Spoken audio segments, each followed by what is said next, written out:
Exactly. I've got my own experiences with that. In fact, from the Gulf War, if I can tell you that I call it the 9-second rule.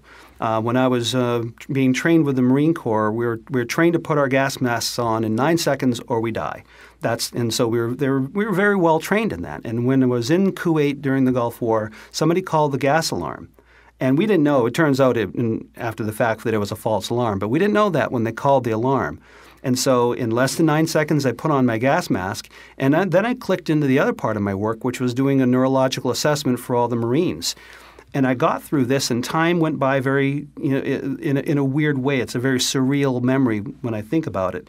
And it wasn't until maybe 15 or 20 minutes after they called the all clear that I realized my lip was bleeding, that I was clenching my jaw so tightly during this that I actually cut my own lip.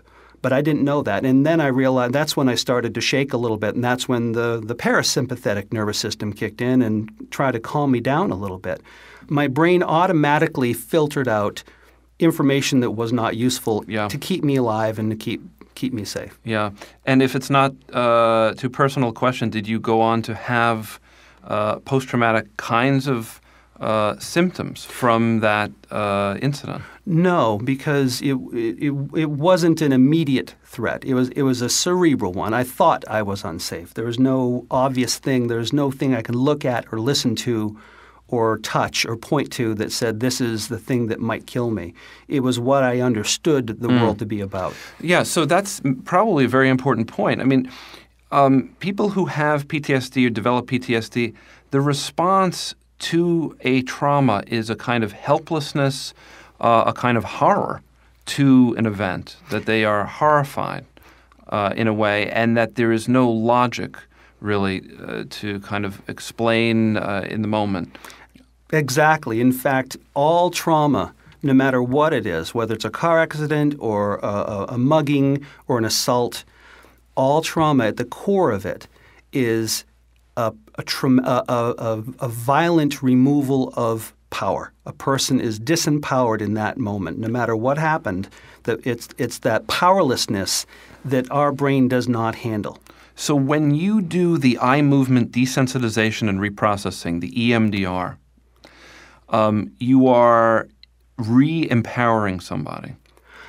Essentially, that would be the ultimate outcome, yes. But in the moment, what we're doing is we call it two-handed therapy because two things are happening at the same time.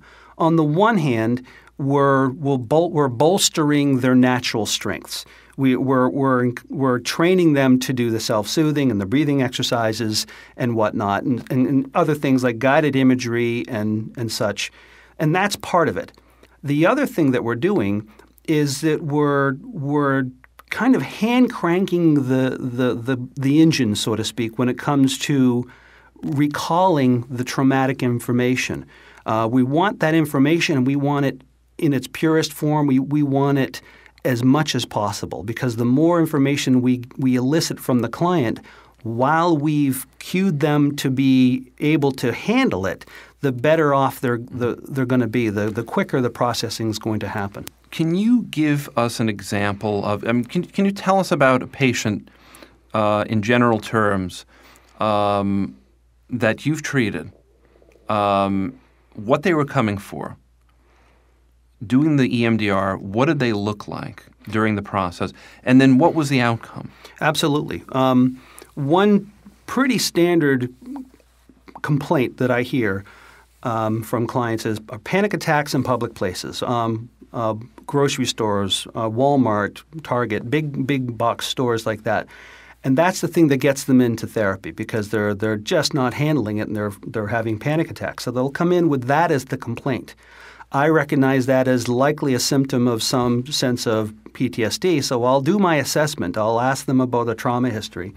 And oftentimes in the course of that assessment, they'll tell me of a traumatic event.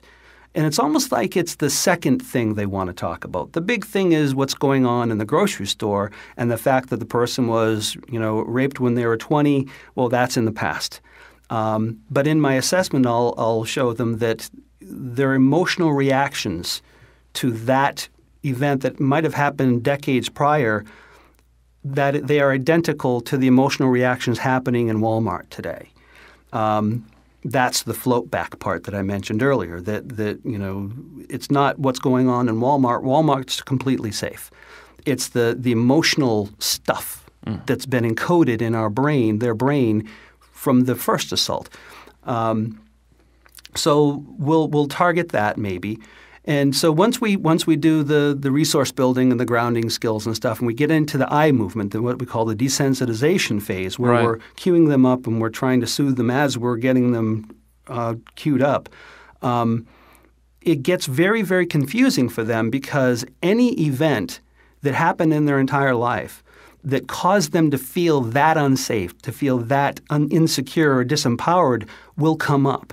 And so what happens is, during the desensitization phase, they might be jumping all over the place. I've had people go from one event to the next, to the next, to the next, all in the course of a 10-minute session, and they'll stop the session because they feel like they're going crazy. They feel like they're doing it wrong. And I'll point out to them that no, each one of those events are all along the same channel, we call it, the emotional channel. All those events cause the person— They're interchangeable in a sense. Yes. I call them like beads on a thread.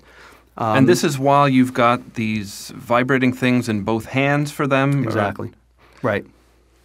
So what we'll do is I'll do the bilateral stimulation, the palm buzzers of the eye movement, and I'll cue up their memory, and I'll give them it only happens in perhaps sections of 20 seconds at a time, where I'll let them ponder it quietly, and then I'll stop the bilateral stimulation and I'll ask them what did they notice, and then they'll describe for me the latest incarnation of this as they are experiencing it.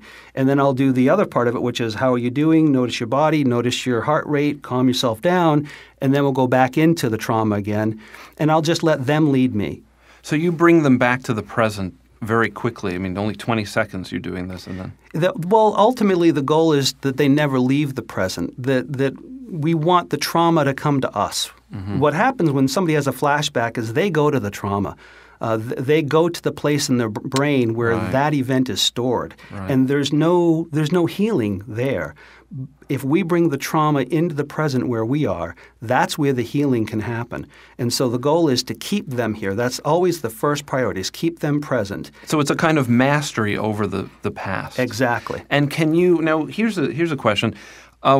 What about doing all of this without the finger waving, without the eye movement, and without the stimulating buzzers in both hands? What about doing it without that? I mean, is that just a trick or what? Absolutely. Well, it's definitely possible, and I've done it before.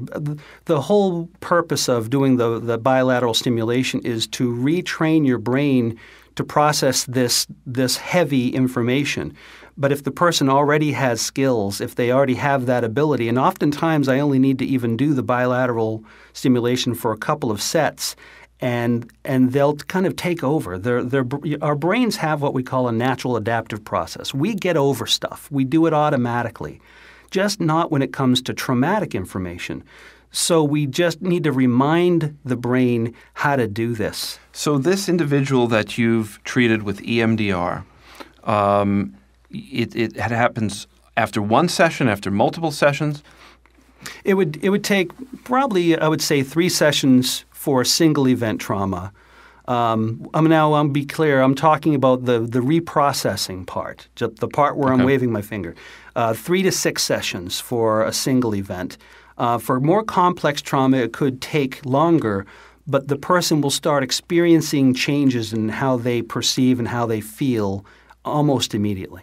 And so that person, say, what would be the outcome of this individual that you're talking about, that you treated?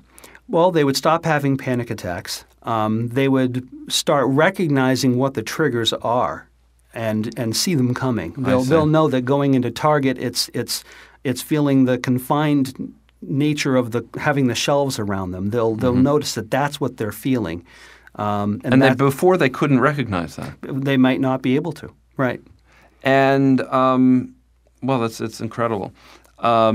Now, these are people who they may also be taking medication for their symptoms, or not necessarily?